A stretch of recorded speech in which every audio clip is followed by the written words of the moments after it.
to the cloud. Let me make sure it's recording. Yay! Okay, welcome everyone.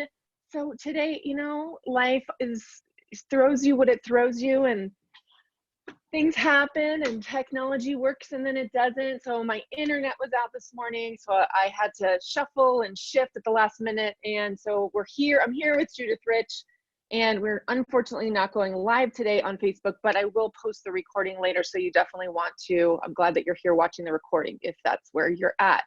Judith, Rich, thank you so much for being here. I adore you, and I want to get into like how much I adore you in a minute. But before I do that, I want to tell people watching who you are. I'm going to read your exemplary bio here in just a minute. So Dr. Judith Rich is the author of the international best-selling book, Beyond the Box, Lean Out, Break Free, Rise Up. She's a pioneering teacher and trainer in the fields of transformation and leadership development with over 40 years experience in training, design, facilitation, as well as executive and personal coaching and public speaking. Her work is focused on the awakening of one's dormant inner resources, empowering profound personal and professional breakthroughs for individuals and organizations all around the world. Dr. Rich brings insight, passion, humor, sensitivity, and deep wisdom, which is why she's here, to empower people's awakening to the brilliance of who they are. So that's the words. And what I want you all to know and to get is that the essence of being in the presence of this amazing transformational pioneer is something that is one of my most cherished gifts of having experienced you, actually experiencing what I just read. So I am on the other end of that work that you've done. So first of all, thank you for the work that you do out in the world and the profound difference that you've made in my life through that work. Well, thank you so much, Kristen. I really appreciate being here. I'm really glad. Love my connection with you. I love the work that you're doing and what you're offering to the world. And I just want you to know I'm really, really proud of you. Thank you. Thank you. Thank you. Thank you. I receive that. I really receive that. So I want to start out with, I'm actually really curious. We've had a little bit of conversations over the last few weeks about how, so your background before you got into transformational work, you're a doctor in psychology. Is that correct? Yes, but that didn't come before, that came during. Okay, good. Okay, so then can you just give us like, what's the little bit of your timeline, your history? How did you get into this work? How did I get into this work? Well, I was a school teacher to begin with. I graduated from college with a bachelor's degree in special education, and then I went back and got a master's degree in special ed. So I taught special ed for a number of years, also elementary education, and then when I was married and started a family, I stopped teaching. I was a stay-at-home mom for the first few years of my kids' lives. But one of the things I did do, I got introduced to yoga. And what most people don't know about me is that what I was doing at the time that I got introduced to transformational work was teaching yoga. Get out. Yes. Love it. And it just so happened, I sort of stumbled into it. So this was like, probably around 1969, 1970. Yoga was a pretty brand new thing in the US at that time. Yeah. It was really, you want to talk cutting edge. And the yoga that we knew at that time was hatha yoga. Okay.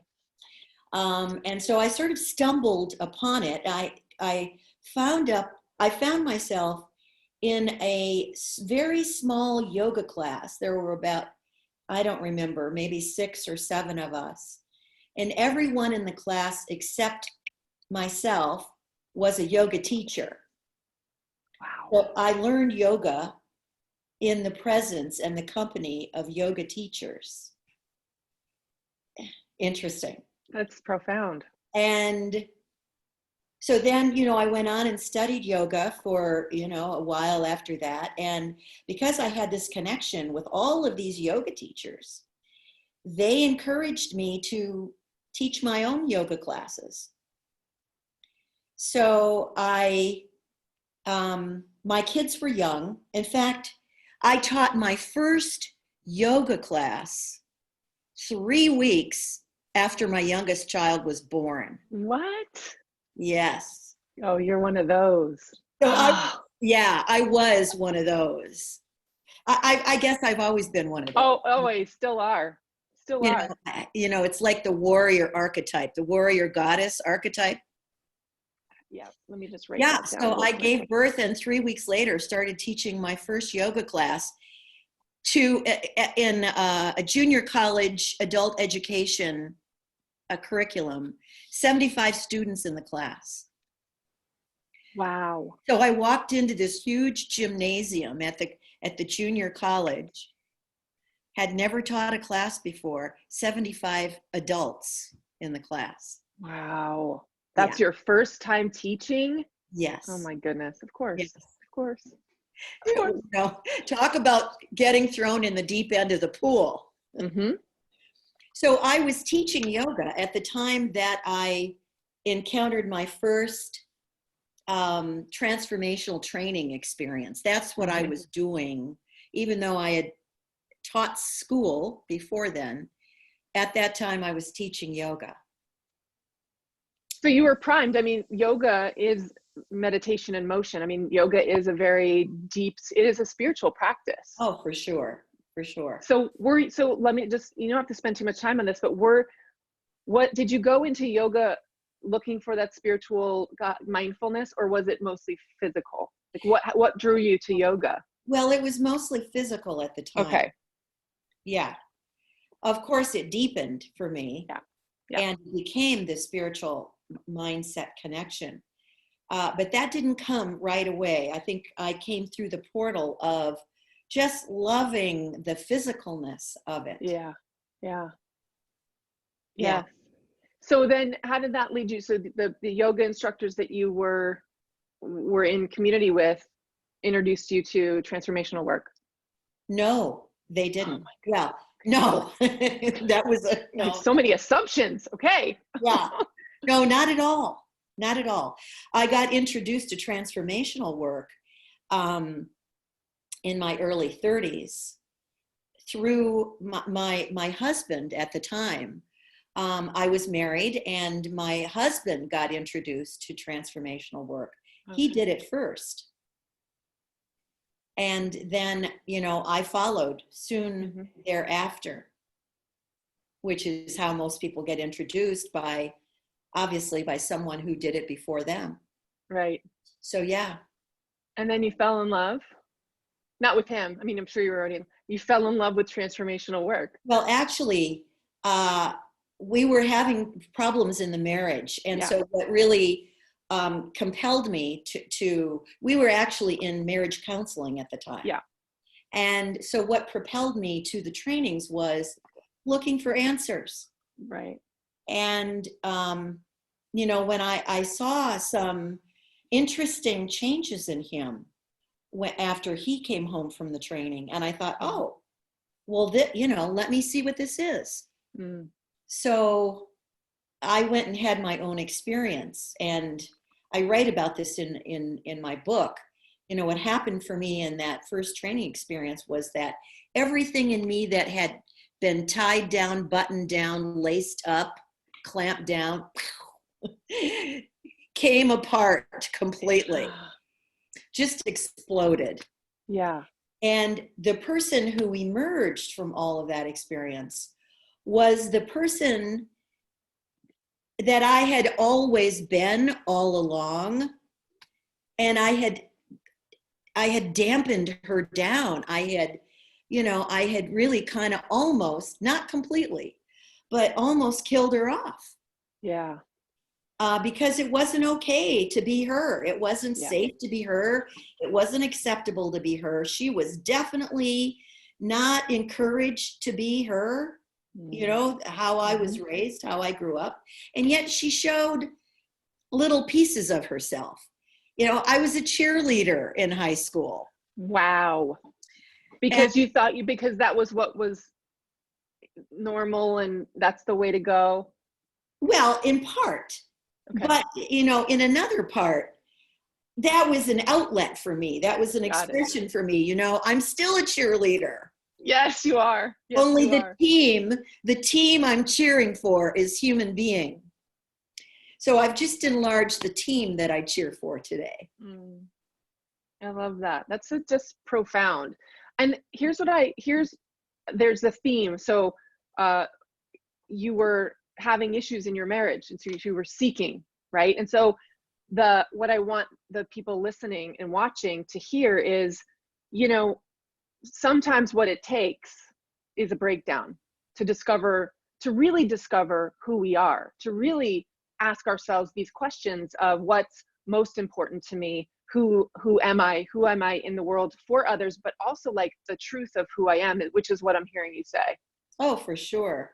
For sure. In fact, I think that most people don't come to doing deep work. Most people don't move into the deeper waters of themselves until they are confronted with loss in some form, betrayal, death, sickness, some form of pain.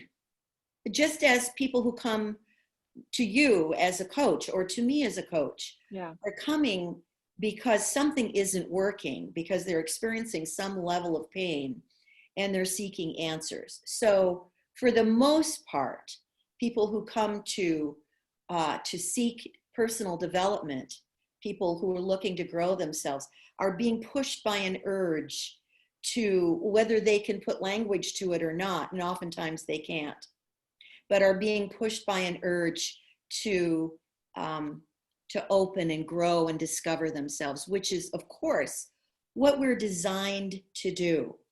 Yeah. We're designed that way from the moment we come in, from the moment we make our appearance as a child, as a baby, as an infant. It's a process of continuous growth. Nobody ever says to a baby, okay, start walking now. It's time to walk. Yeah. Okay, you're a year old. Okay, get up, kid. I mean, it's just a natural process, right? And even though, children are met with failure after failure when they're learning how to walk, they fall down. I always say, as a kid, we fall down 99 times, but we get up 100. Mm-hmm. And that's the important part, is that we get up that 100th time. And so what did it take for a baby who doesn't have any conscious awareness of what's happening to keep going, keep doing it, keep getting up, and then, finally start taking those steps? And I say to people, we come in with every bit of courage that we'll ever need for the rest of our life. We come in with the capacity to be committed to what really matters to us. We come in with that for what we'll ever need for the rest of our life. But what happens is that gets buried. Mm-hmm. And we lose our ability to access it. But if we look at children, which is why we're so inspired by children, because we see in them this unstoppable quality, this quality of curiosity and this impulse to grow and stretch and reach, and so we are wired that way, and then we get conditioned out of it. I love that. And it's the resilience of children. It's the curiosity of children. It's the, how adults would probably label relentless, right? Like, I'm not giving up on this thing. Children don't fail over and over and over. They don't even have the context for failure. The context is growth. The context is reaching for that next thing, which is such a profound lesson for adults to be able to I do it. I snap myself out of, routine, the rote behaviors of what we do. And I look at my kids and I go, creativity right here. It's accessible creativity. They're building forts. I taught them how to build a fort. The next day I teach them how to build a fort. The next day they build this massive, I'm like, wow, and so to be able to watch a child and learn, Oh, remember who we are, because really that's what it is. exactly. They're our greatest teachers. Absolutely. If Yeah. we allow it, if we allow it. If we Yes. don't, if we actually open up and look. Yeah. I'm watching my 7-year-old granddaughter right now, who is obviously, not in school at the moment, is being, homeschooled. And that was never the plan. Yep. And I just notice how easily and quickly she pivots. She's not stuck in the way it always was. She's absolutely present in the moment, getting with the program, diving into creativity. She's 7 years old. She's in first grade. She's just now coming into discovering a love for books. And so, she's been kind of a beginning reader, and she's come to reading with a little bit of resistance and hesitation, and it was more of an assignment, and do I have to do this? And it wasn't. But now she's moving into a real love for reading, a love for books, and she's been surrounded by books her whole life. Books were her original lovies. She'd go to bed holding a book. Oh. And so now she's back, she's I love it. Circle. So, the point is that kids are amazingly resilient, and there are great teachers, and we ought to be taking notes. Yeah. At any opportunity, we ought to be taking notes.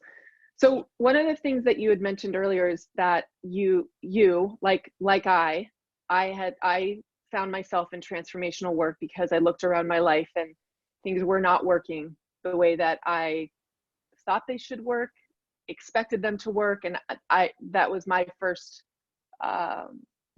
experience being like, okay, this isn't what I thought. I'm not fulfilled, and I'm looking for fulfillment outside here. Relationships, career, money. And that was, so what I'm hearing you say is it takes something for us to begin to examine our lives. We're in a profound opportunity right now. Well, definitely we are. And yes, because just as we're hardwired for growth, we get conditioned out of that. What we get conditioned into is what I wrote my book about, and that's the comfort zone. We get conditioned to comfort and safety and security and predictability. So, we create a comfort zone. Sometimes we call it a box, which is what the beyond the box metaphor is about in my book. And we like it there because it gives us some semblance of control, at least the illusion of control. Now, the truth is, we don't have control at all. Not at all. We have control over very little of what happens in life, except for one thing, of course.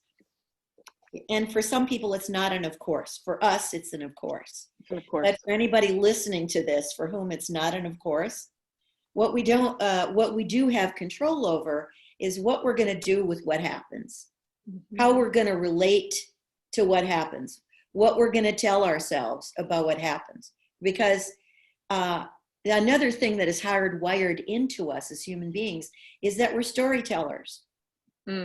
We make up meaning about everything in every moment. We're spinning narratives, we're spinning meaning out of everything that happens in the moment. And we're so hardwired that way, and we do it so quickly, we don't really know we're doing it. Yeah. We don't really have access to that little nanosecond in between the moment something happens and the moment we make up a meaning about it. There's a little itty bitty tiny nanosecond of space and time where if we had the ability to access it, we could consciously choose how we're going to respond. We could choose an interpretation, but for the most part, we're on automatic, which is kind of like our default mode, whatever that is for someone. So we go into automatic interpretation, which gives us a sense of comfort and control. Like, okay, Right. I figured this out. I know what this is. This is that. When in fact, that's probably not the case at all. Yeah. And so, yeah, we're storytellers. We're master storytellers. I think we're the only species on the planet, as far as we know, that actually tells stories, makes up stories about what's happening, makes meaning out of what's happening. Right. So, given the current climate and the current situation, for people who don't have the experience that we have with transformation, what is how, what would you say to someone who says, well, it's really shitty out there, like it's really dire, and you can hear and sense and feel the context that they're coming to the facts, the actual occurrence. You can see the context of fear, a lack of safety, it's saying like that. So this is the context that we find ourselves in the moment around this coronavirus, and what's happening on the planet is that my experience is a lot of fear, a lot of unknown, a lot of feeling of being out of control and not knowing what's coming. Absolutely. And, I think it's important that we recognize that. I wouldn't say that this is a time for denial. Mm-hmm.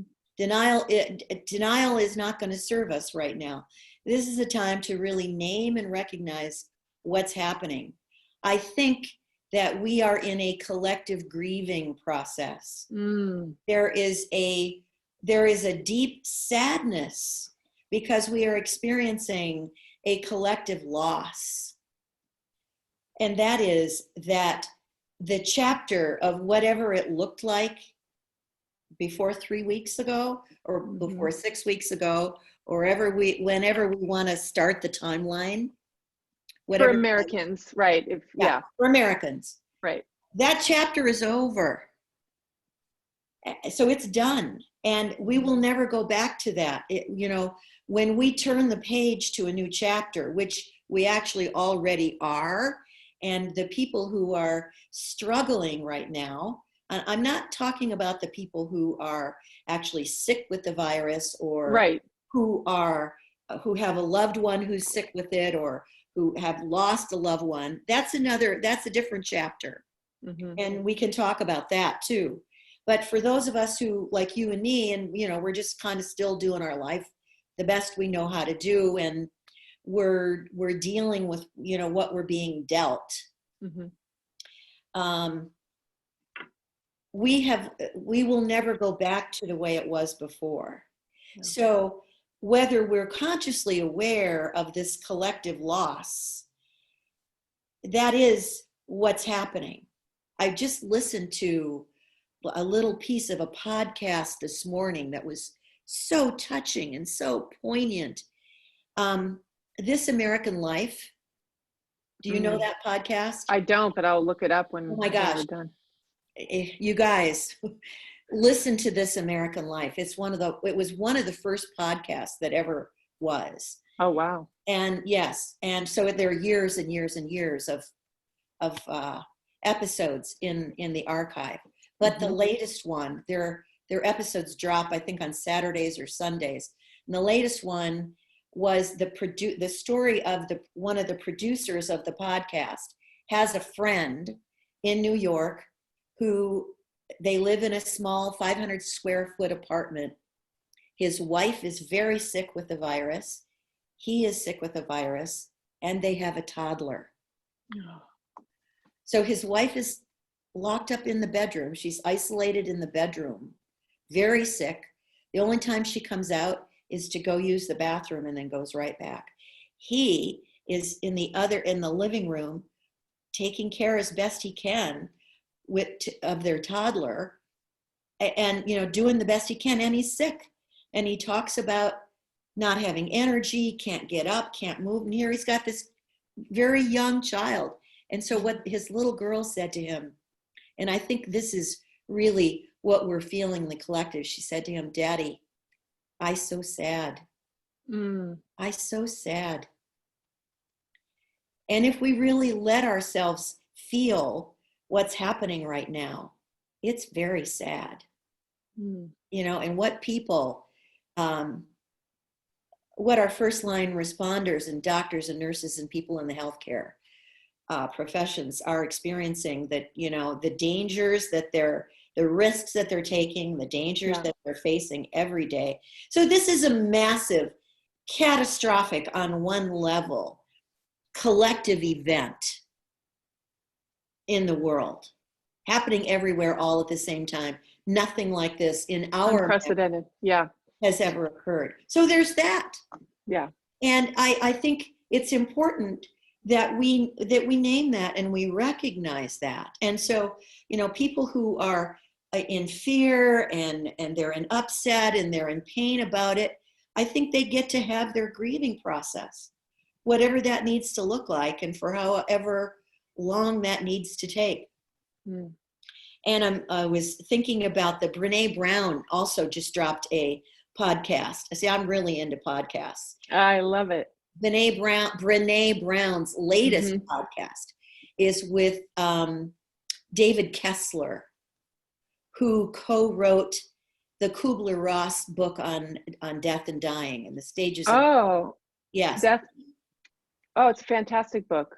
Kubler-Ross. Yes. Yeah. He co-wrote that book with her, although we never hear his name. Right. Well, he's out with a brand new book. And so she interviewed him about that book. And he was talking about, that he co-created with her the 5 stages of grief. And we're going through that collectively right now. And so, the first one is denial. Right. And we're kind of all there, or we've certainly gone through it. And we probably went through that pretty quickly. Some places more quickly than others. Like, for example, I live in the San Francisco Bay Area. We got our denial wiped away, slapped away really fast. Yep. Got slammed in, stay at home. And so that chapter was over. Now, people in Florida and Georgia and Mississippi and places like that just started stay at home, like, I don't know, today or yesterday. So, we're seeing denial in varying stages. And then the next stage is anger. And so that's, a way of protecting ourselves from feeling the sadness, because what's really underneath anger is sadness. And if we allowed ourselves to really feel the feelings that are going on here, to feel what other people are feeling. I did my morning walk this morning, as I always do every day. And on the sidewalk, I walked past a pigeon, and the pigeon was just sitting there. It wasn't moving.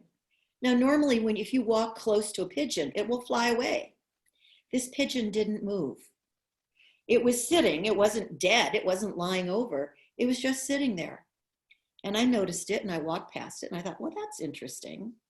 I went and did my walk, and when I came back, the pigeon was still in the same exact place, hadn't moved, just sitting there, very still, not moving. So I stopped, and I had a little conversation with the pigeon.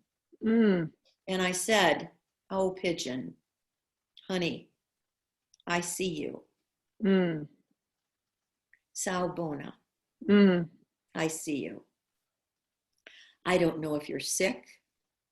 I don't know if you're suffering, but I just want you to know I love you. You are loved. I see you.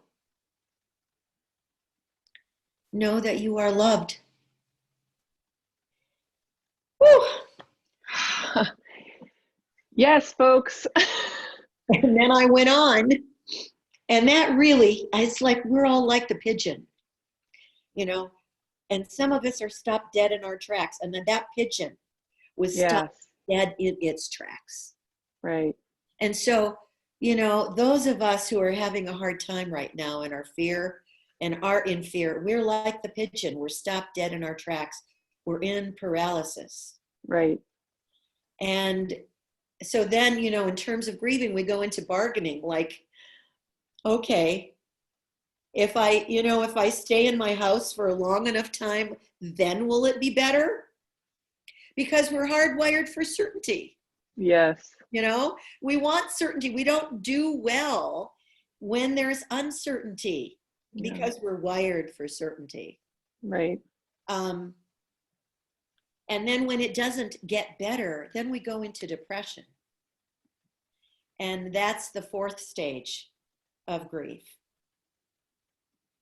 And then when we come through, at least in Kubler-Ross's 5 stages, we come through the other side to acceptance. Right. And so now David Kessler's new book is a 6th stage. Oh. And he got permission from the Kubler-Ross family to extend that model into a 6th stage. And it has to do with finding meaning and finding purpose. And the book is called Finding Meaning, the 6th Stage of Grief. And I think that I mention it because I think that's the key for people who are in fear and immobilized. I think that's the key for being able to move on. That we, and people like you and I, we get to serve people in finding the meaning of whatever is happening in their life. Finding the meaning in the story that you've woven about your whole life. What does that story mean to you? You know, and so I think, you know, we're going to go through these stages. Yeah. And when we come out the other side into a totally transformed paradigm, a whole new chapter of the same book, but a whole new chapter that really looks so very different like the old one.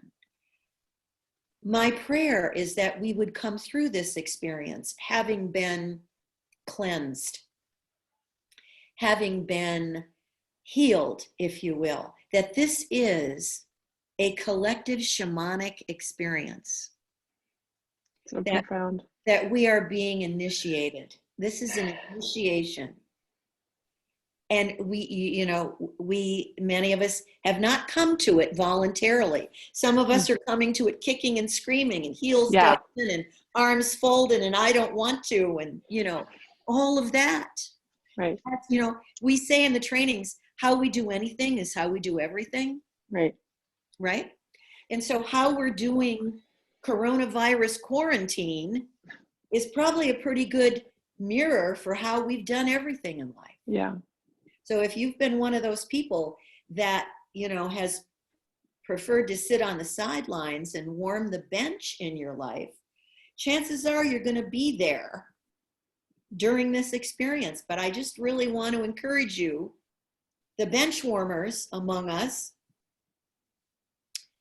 to dig deep while you're sitting on the bench. Dig deep and find someone, somewhere, some way who can inspire and empower you to, and support you to have to open up a new way to access, another way to be in this time. Because I promise you, you were made for this time. And so that's, you know, that's my mantra right now. My mantra, and it's my new cover page on my Facebook page, is you were made for these times. And I wish that that was an original thought and that I had made that up, but I didn't. So I want to credit Clarissa Pinkola Estes, Dr. Clarissa Pinkola Estes, a Jungian analyst out of Denver, Colorado, who published a letter called A Letter to a Young Activist During Troubled Times. She wrote it in 2003, and it was in response to young people and their response to our going into the Iraq war after 9/11. And she said, my friends, do not lose heart. You were made for these times. And she goes on to make, and so Google it, you guys. Yeah. Google it and bring it up so that you can read the whole thing, because I think it's one of the most poignant, powerful pieces of writing I have come across. It's just, it's just an essay. It's not a book. It's just an essay. She is the person who wrote Women Who Run with the Wolves, if you don't make the connection. But she uses the analogy. She says, we are mighty ships built for these times. And then she goes on to talk about how strong ships, she grew up on the Great Lakes, as did I. I grew up in Michigan. And she talks about, the strong ships that were built for the high seas, and that the timber that built these ships came from a greater source.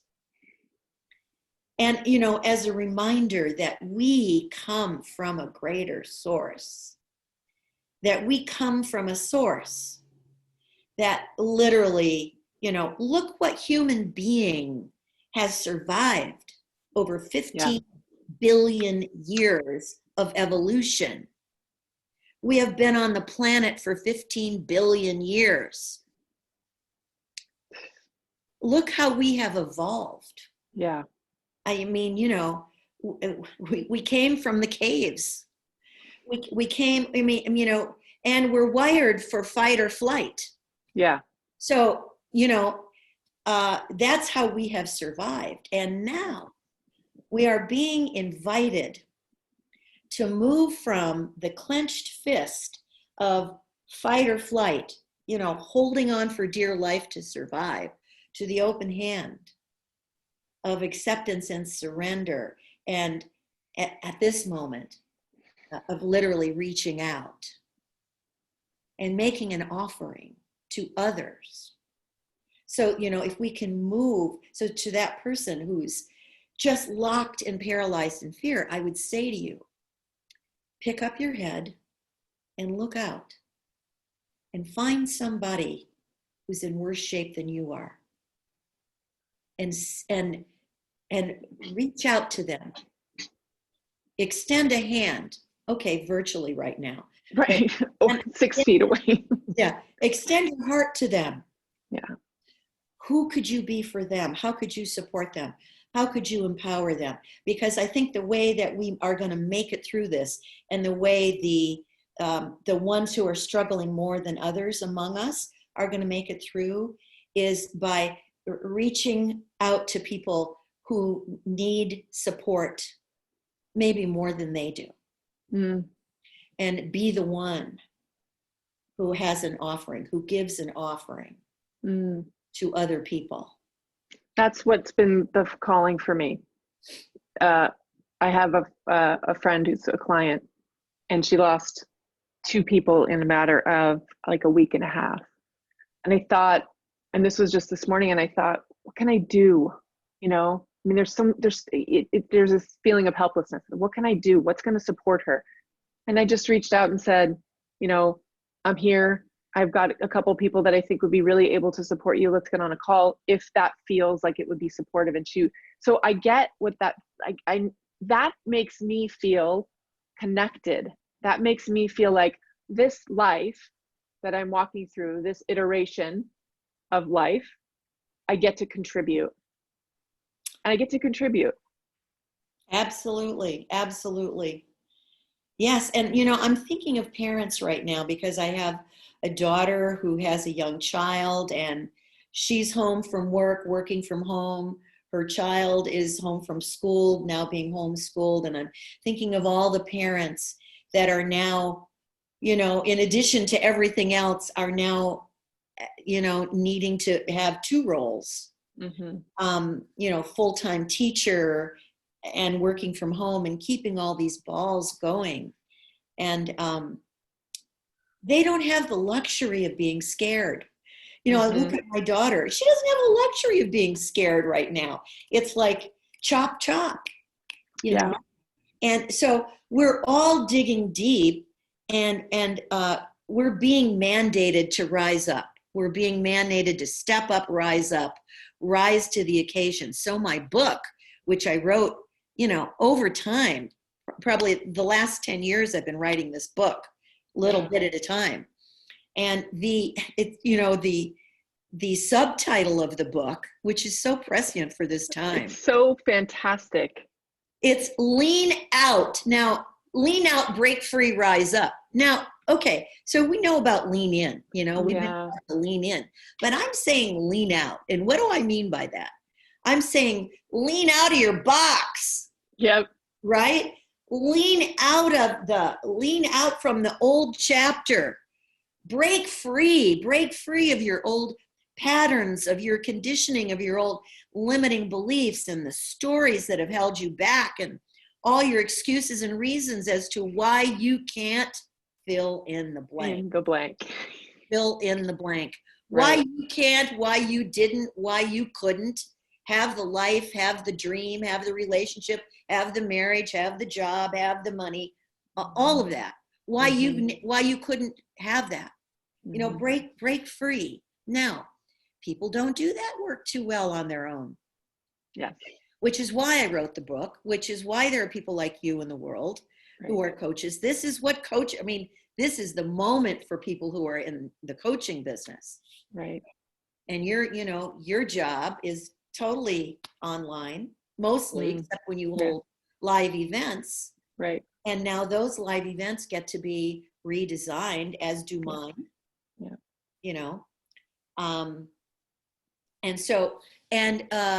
Lean out, break free, rise up is the last part of the subtitle.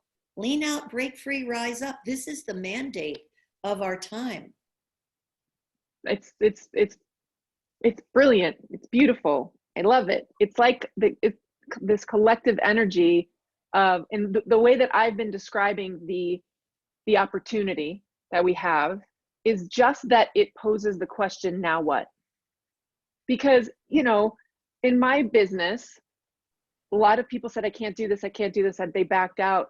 And so I am in a position where I could curl into a ball and say, holy crap. And you know what I mean? But the question that came to me in that moment was, well, now what? Now what? And so I shift and now I focus over here. And that is really the question that we're all being asked, is now what? Absolutely. And I believe that is a profound question to ask, because it's going to lead you, I believe it's going to lead you down to the truth of your life, of why you're here, what you're up to, what it all means. And that's what I had. Two more questions that I wanted to ask you. The first is, what brings you the most joy? I think I already know the answer, but go ahead. What brings you the most joy? Well, I have to say number one is my family. Yep. My daughters and my son-in-laws and my grandchild. Yeah. And clearly that is just the heart. They are the heart of my heart. Yeah. And secondly, is my work. Which is such a blessing and a gift to me, and has been for 45 years. It's my work it's so fulfilling. I'm inspired by people, and I'm inspired to contribute in whatever way that I can to support people in their lean out, break free, rise up process. Yeah. Okay, great. My last question for you. What's the meaning of life? Oh, thank you, Kristen. Well, I don't think there is a single answer to that question. I think the meaning of life is whatever we say it is. Yeah. The meaning of life is whatever story we want to make up about our life that has it be meaningful and purposeful to ourselves. So, if you ask me what's the purpose of life, I might answer that differently. Okay. You want to ask me that one? Yeah, what's the purpose of life? I think the purpose of life, so here's my story. That is that we are souls Mm. Soul, wit, and wisdom. Yeah. We haven't had much wit in this conversation. We'll tell a joke at the very end. But so we can check that box. Totally. So here's my story, is that we are souls who have come into human form. So, and I didn't make this up. We are, we've all heard this, that we are spiritual beings having a human experience. So that we are spiritual beings come into human form for the purpose of learning. That we are enrolled in a full-time curriculum here called life. And the purpose of this curriculum is for our soul to evolve. Mm-hmm. And the way the soul evolves is by taking on the hard stuff. So we are in a massive soul evolution right now, collectively. And it's scary and it's exciting all at the same time. And you're frozen.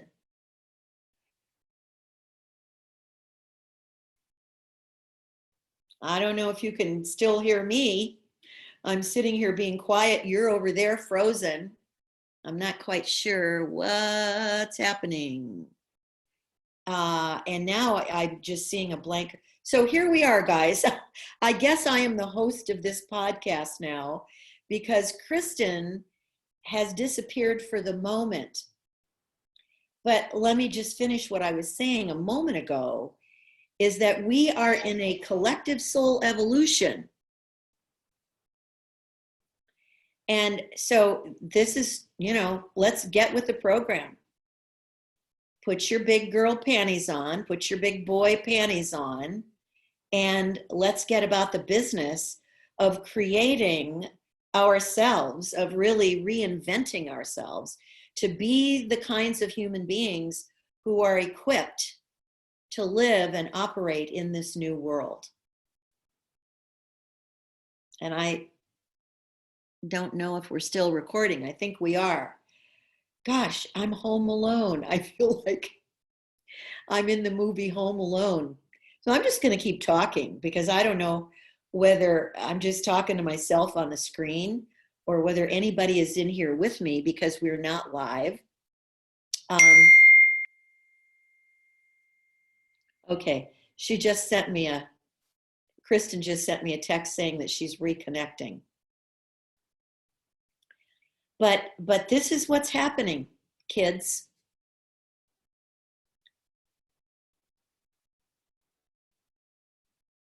Oh my God, I've rendered myself speechless in the moment. Kristen, where are you?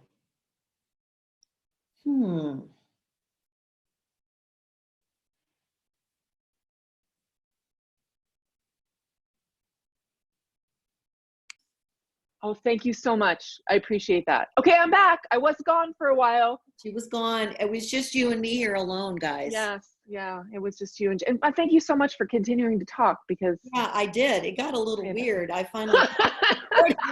I felt like I was in the movie Home Alone. There's the wit. We didn't have wit. Okay. We didn't have to come up with anything. It occurred for us in the this universe moment. Took care of it. Of course it did. Life is happening for us, not to us. Can we get that one in too?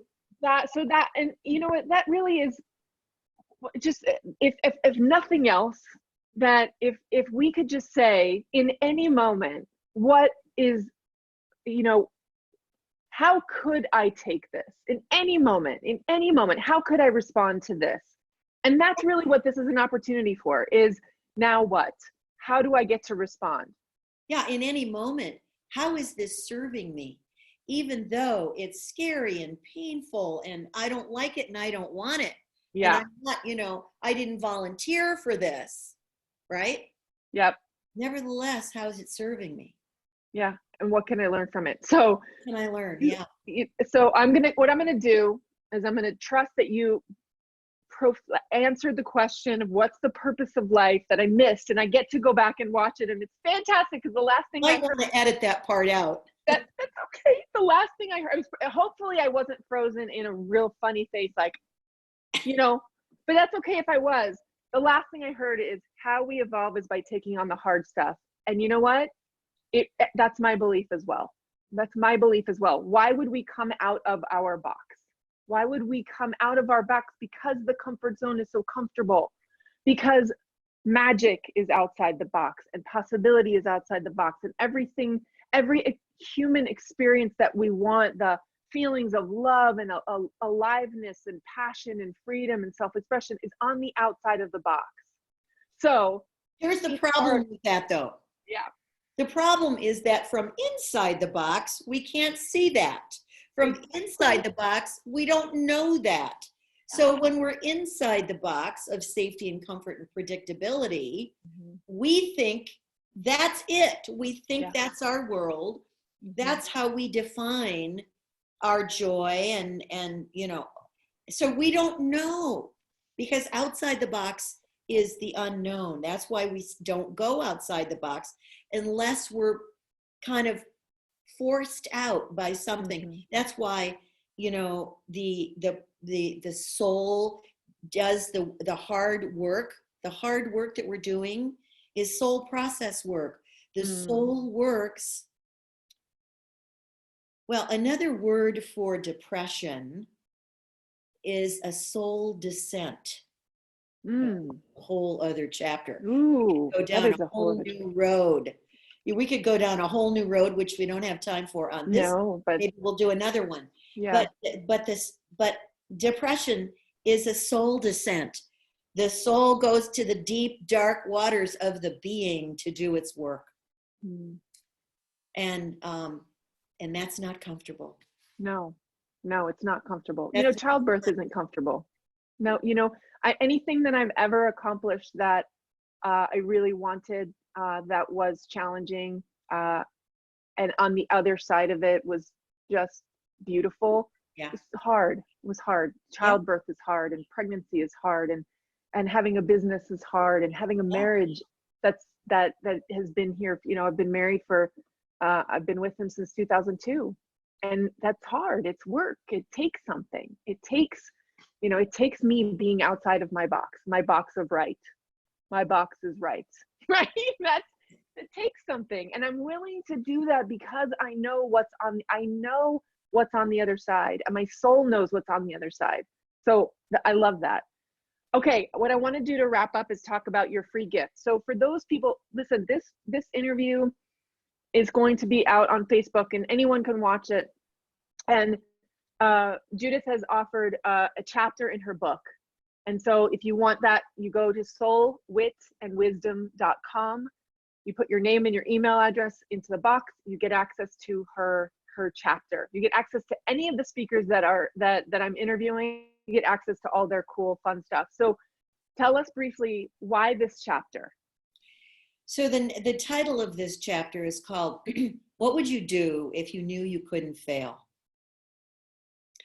And I think it's like a perfect question right now. And this piece of writing, can I share the dream that inspired this piece of writing? Oh my gosh, yes, please. So this piece of writing came out of a dream that I had. And in the dream, I'm dressed up in a corporate type of business suit and high-heeled shoes. I'm carrying a briefcase, which was never me. I've never been a corporate person. I've never dressed like the traditional corporate uniform, so to speak. I've never really carried a briefcase, but in the dream I am. And I'm walking on a tightrope in high-heeled shoes. So in the dream, I'm the observer watching myself in the dream, and I see myself scared to death, walking very carefully and slowly, putting my high-heeled shoes, you know, these little tiny, you know, on this tightrope, and so afraid of falling. And what I can't see as the woman on the tightrope, but what I can see as the observer of the dream, is that about a foot below the tightrope, as far as you can see, are angel wings. Oh my gosh, I just chills. Our angel wings. And in the dream, I overhear two angels talking. And they're talking about the woman on the tightrope. And the one angel says to the other one, look at her. You know, look how frightened she is. Look how careful she's being. Now, this was me, the woman on the tightrope, right? Mm-hmm. You know, and the angel says, look at her. Look how frightened she is. Look how careful she's being. And the other angel says, isn't it a pity she can't see what's really there, that she can't fall? Wow. And then I woke up. I heard those voices. I heard that conversation, and then I woke up. And then I started writing. What would you do if you knew you couldn't fail? Wow. Because I think we spend so much of our lives not doing, right?